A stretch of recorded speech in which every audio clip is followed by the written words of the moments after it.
ఇకపోతే ఇక కవితకు షాక్ ఇచ్చిన KTR.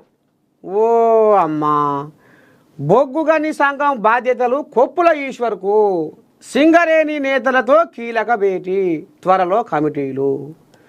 BRS working president KTR కవితకు షాక్ ఇచ్చారు. కేటీఆర్ కవితకు మధ్య విభేదాలు ఉండగా చెల్లెలు కవితకు కేటీఆర్ బిగ్ షాక్ ఇచ్చారు.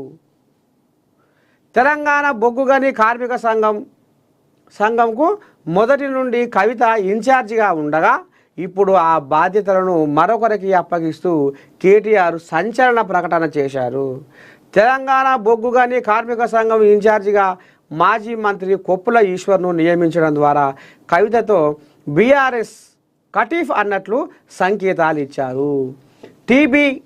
జీకేఎస్ నుంచి కవితను తప్పించి వేరొకరికి పదవి కట్టబెట్టడంపై గులాబీ శ్రేణుల్లో సంచలనంగా మారింది.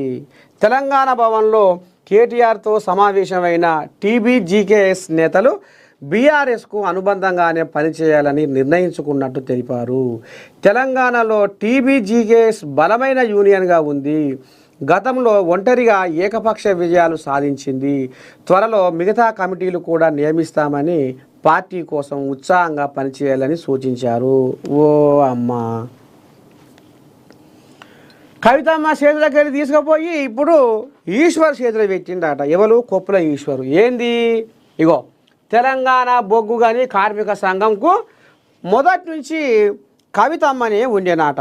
మరి గిట్ట ఉన్నాక మరి గట్టెట్టాయే అంటే కవితమ్మ కూడా వెనకటి కోనాడు బయట దేశం ఏమో పోయి శంషాబాద్ ఎయిర్పోర్ట్లో ఏం చెప్పింది, ఇక మా అయ్య మంచోడే కానీ మా అయ్య చుట్టూ దయ్యాలు ఉన్నాయి. అమ్మ చెల్లే, దయ్యాలెవరు భూతాలెవరు, అయ్య చుట్టూ ఉన్నదెవరు, ఇక మేమే కదా ఆహా అని ఇక అప్పటి సంధి కేడి రాములకు శైల మీద